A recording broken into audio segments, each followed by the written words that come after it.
Radio Tehran থেকে শুরু হচ্ছে বিশ্ব সংবাদ।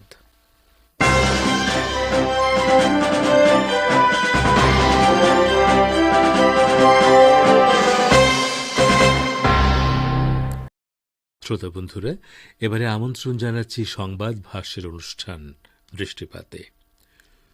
উগ্র ইহুদিবাদীরা ইসরায়েলের বেশ কয়েকটি সেনা ঘাঁটি ও সামরিক আদালতে হামলা চালানোর পর ইসরায়েলে ব্যাপক বিশৃঙ্খলা শুরু হয়েছে এবং এটি একটি গৃহযুদ্ধের দ্বার প্রান্তে রয়েছে বলে ইসরায়েলি গণমাধ্যমগুলো স্বীকারোক্তি দিয়েছে। এ সম্পর্কে এখন রয়েছে আমাদের ভাষ্যকারের একটি পর্যালোচনা, পড়ে শোনাচ্ছেন বাবুল আক্তার।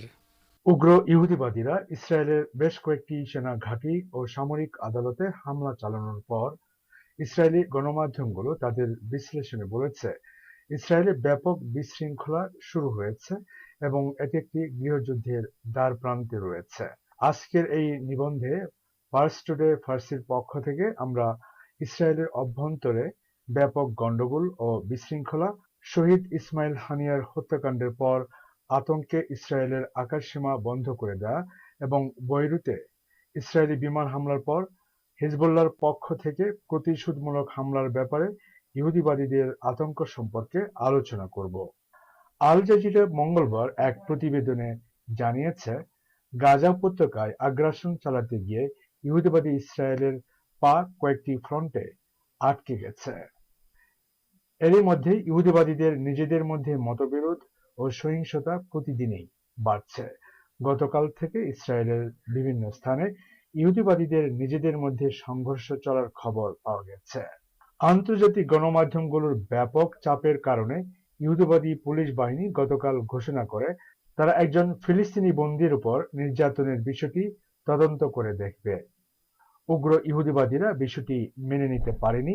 তারা নেগেভ মরুভূমিতে অবস্থিত সদে তেমিরন সামরিক ঘাঁটিতে হামলা চালায়।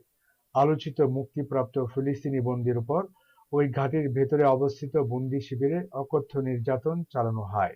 উগ্র ইহুদিবাদীদের পাশাপাশি মুখোশধারী অনেক ইসরায়েলি সেনাও ওই সামরিক ঘাঁটিতে হামলা চালিয়ে এটির ভেতরে ঢুকে পড়ে ব্যাপক তাণ্ডব চালায়।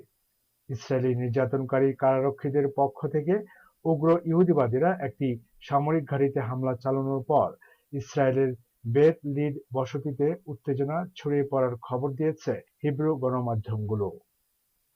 এসব গণমাধ্যমের বরাত দিয়ে লেবাননের বার্তা সংস্থা আন নাসরা জানিয়েছে, ফিলিস্তিনি বন্দীদের উপর নির্যাতনকারী ইসরায়েলি কারারক্ষীদের জিজ্ঞাসাবাদের প্রতিবাদে উগ্র ইহুদিবাদীরা নেতানিয়া বসতির নিকটবর্তী বেত লিড সামরিক ঘাঁটিতে হামলা চালায়।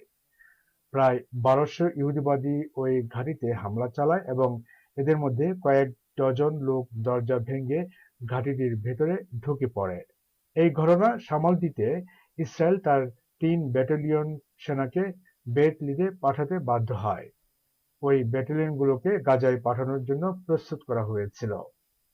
আর নাসরা আরেক খবরে জানিয়েছে, ইসরায়েলের বামপন্থী ওয়ার্কার্স পার্টির প্রধান ইয়াইর গুলান ইসরায়েলি পার্লামেন্টের সেসব সদস্যকে গ্রেফতার করার দাবি জানিয়েছেন যারা গতকালের বেত লিড হামলায় জড়িত ছিল।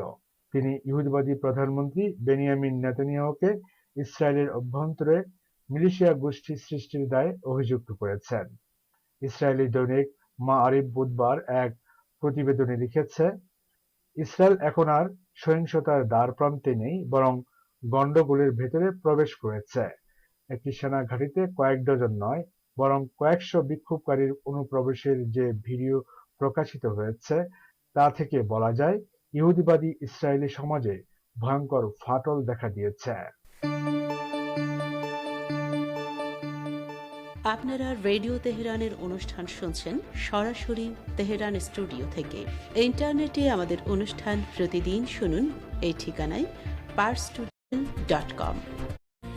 এবারে সংক্ষিপ্ত বিশ্ব সংবাদ ও সবশেষে পাওয়া দু একটি খবরের গুরুত্বপূর্ণ অংশ। তেহরানে হামাস নেতা ইসমাইল হানিয়ার জানাজার নামাজ পড়ালেন সর্বোচ্চ নেতা, লাখো মানুষের ঢল। ইসরায়েলি হামলায় হিজবুল্লাহ কমান্ডারের সঙ্গে ইরানি সামরিক উপদেষ্টা শাহাদাত প্রতিশোধের অঙ্গীকার। জামাত শিবিরকে নিষিদ্ধ করে প্রজ্ঞাপন জারি করল স্বরাষ্ট্র মন্ত্রণালয়। ৬ সমন্বয়ককে ছেড়ে দিয়েছে ডিবি। এবং কেরলের ওয়েনারে ভূমিধসের ঘটনায় ২৮৮ জনের মৃতদেহ উদ্ধার, নিখোঁজের সংখ্যা শতাধিক।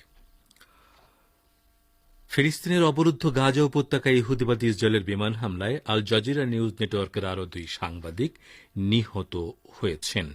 গাজার পশ্চিম এলাকায় বিমান হামলায় এই ২ সাংবাদিকদের গাড়ি উড়ে যায় এবং তারা শহীদ হন।